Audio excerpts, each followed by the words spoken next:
Thank you so much to the Assistant Secretary of Land, PHOW Concerns. Palakpakan po muli natin Venecio V. Legaspi. Or Kuya Venecio V. Legaspi.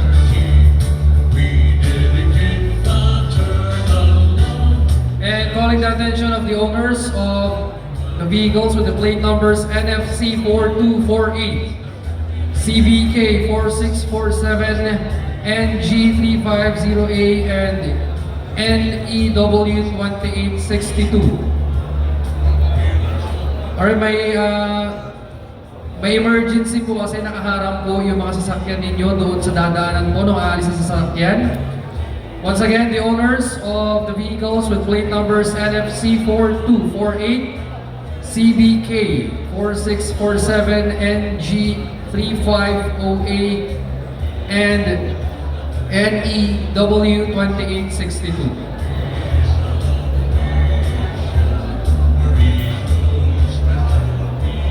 Doon po sa mga nakakuha na po ng kanilang mga food, kindly settle down.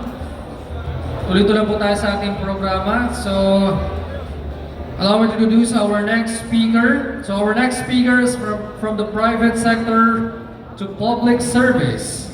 Our esteemed speaker has revolutionized leadership and management with his innovative approach. For over 2 decades, he has been a beacon of hope and progress for the Filipino people.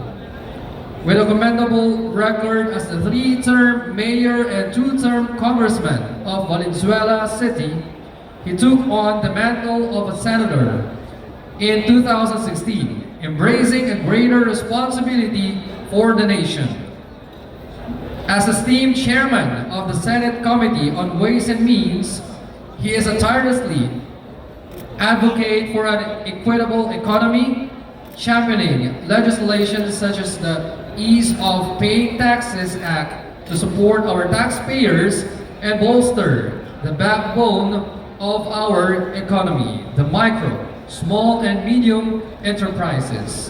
His dedication to the digitalization aims to eliminate red tape and corruption, thereby enhancing government service delivery. In recognition of his leadership in the enactment of landmark laws, as the chairman of the Senate Committee on Basic Education, he was conferred with 2 honorary degrees, Doctor of Education honoris causa by the Philippine Normal University, and Doctor of Laws honoris causa by the Bulacan State University. He also earned the 69th Lee Kuan Yew Exchange Fellowship in 2019 from Singapore for his remarkable achievement and commitment to public service, embarking on a mission to forge a better Philippines, where inclusive policies pave the way of opportunities for all. He is a builder of a nation where growth is shared and every citizen is empowered, upholding the vision of win tayong lahat in the Senate. His goal is not just for the Philippines to win, but for every Filipino to be a winner. Mga kuya, ate, bunso, friends of Eagles, let us all welcome our next speaker, Honorable Senator Kuya Win Gatchalian.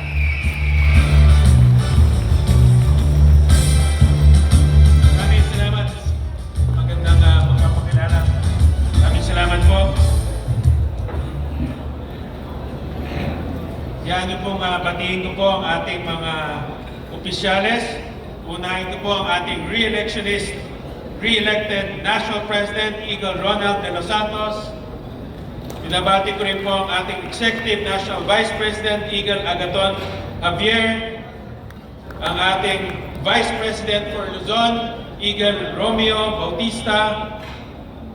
Our Vice President for Visayas, Eagle Bronson Peña. And our Vice President for Mindanao, Eagle Soliven Teo. Binabati ko rin po ang lahat ng ating Board of Trustees, lahat po ng Regional Governors, mga kuya, ate, bunso, magandang gabi sa inyong lahat. Happy New Year po sa ating mga kuya, ate, at bunso. At alam niyo kanina, napakinggan ko po ang speech ng ating National President na si Eagle Ronald at binabati ko siya at kinukongratulate ko yung kanyang napakagandang proyekto na First 1,000 Days. Ito po ay tingin ko isa sa pinaka-mahalaga, makabuluhan at pinaka-importanteng proyekto para sa ating bansa. Dahil tama ho siya at pag titignan ho natin ang datos, halos 20% ng bata sa ating bansa ay tinatawag na malnourished. Kaya ho, napakahirap po umunlad ang isang bansa kung ang bata mismo ay kulang sa nutrisyon, higit sa lahat, kulang sa pagkain. Kaya ako ay natutuwa dahil po ang Eagles, ang Philippine Eagles mismo, ang nangunguna para labanan po ang malnutrisyon at kagutuman sa ating bansa. Higit sa lahat sa First 1,000 Days. At kanina tinatanong ko nga ho si Eagle Ronald kung ilan na po ang beneficiaries natin. Sabi niya halos 200 na mga buntis nationwide ang nakakakuha ng tulong sa ating grupo. Kaya ho, kung may mga tao pang gustong mabuntis o kung mayroong mga nagpaplano magbuntis, pwede nang isali dito po sa programa na First 1,000 Days. Ito yung mga nabuntis ho ninyo.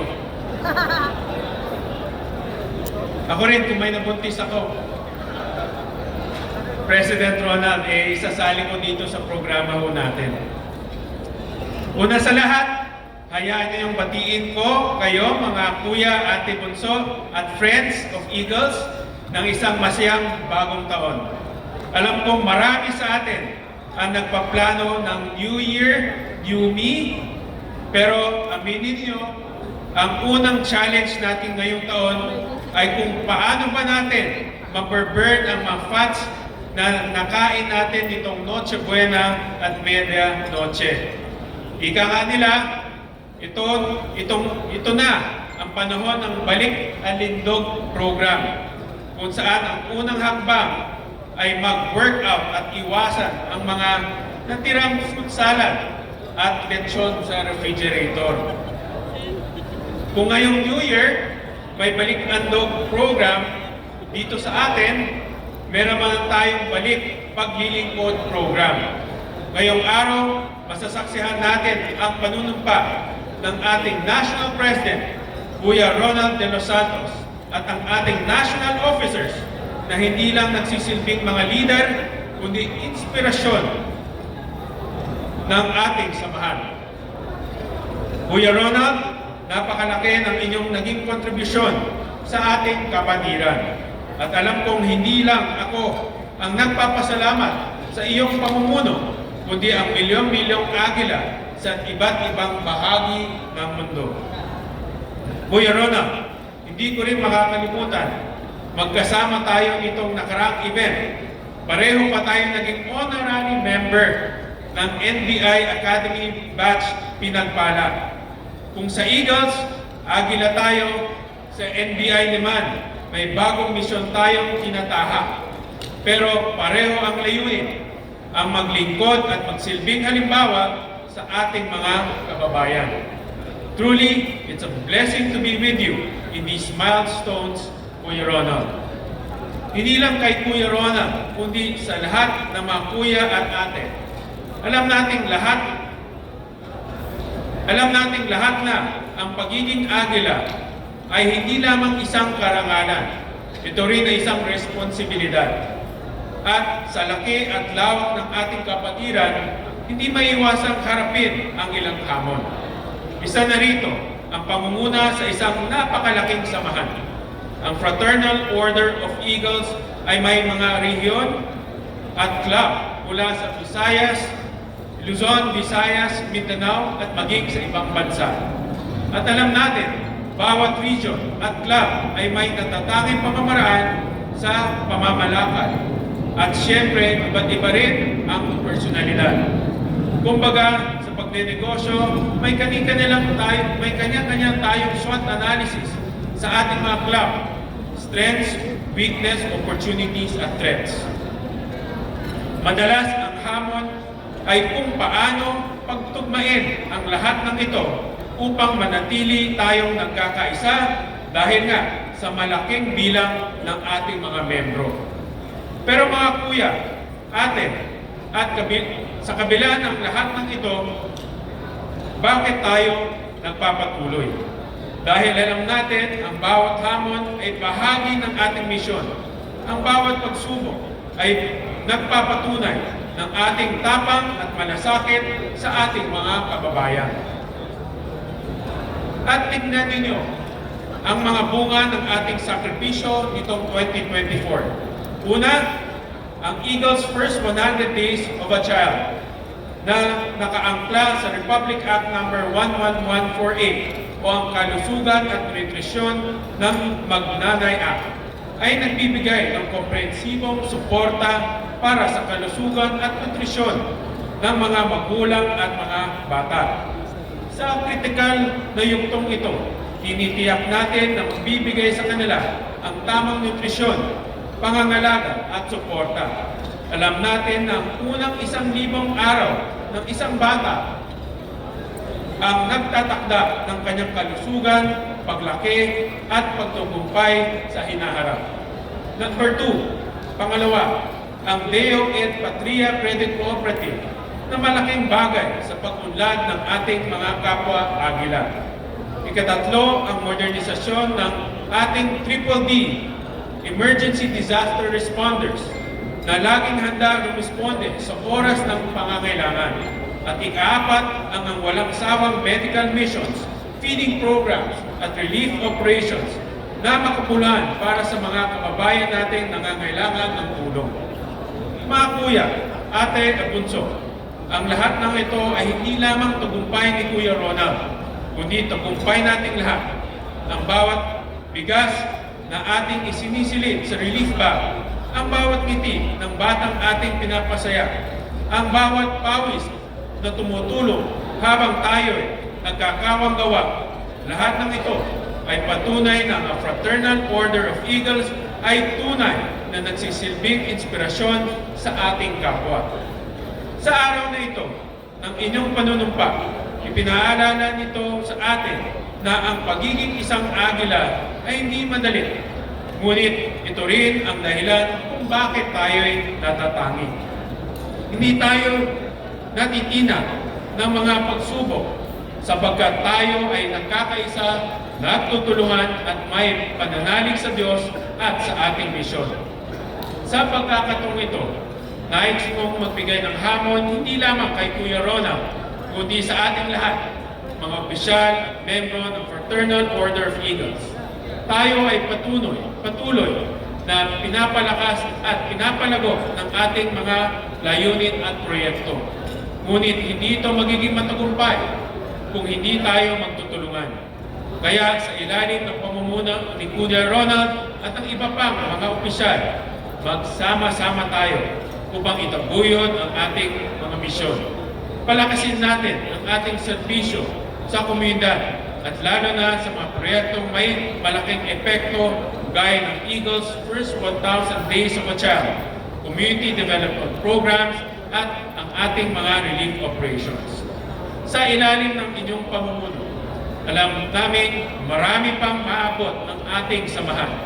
At kung sakaling kailangan ninyo ng dagdag na suporta, huwag kang mag-alala. Ang lahat ng kuya, ate at bunso dito ay laging handang tumulong.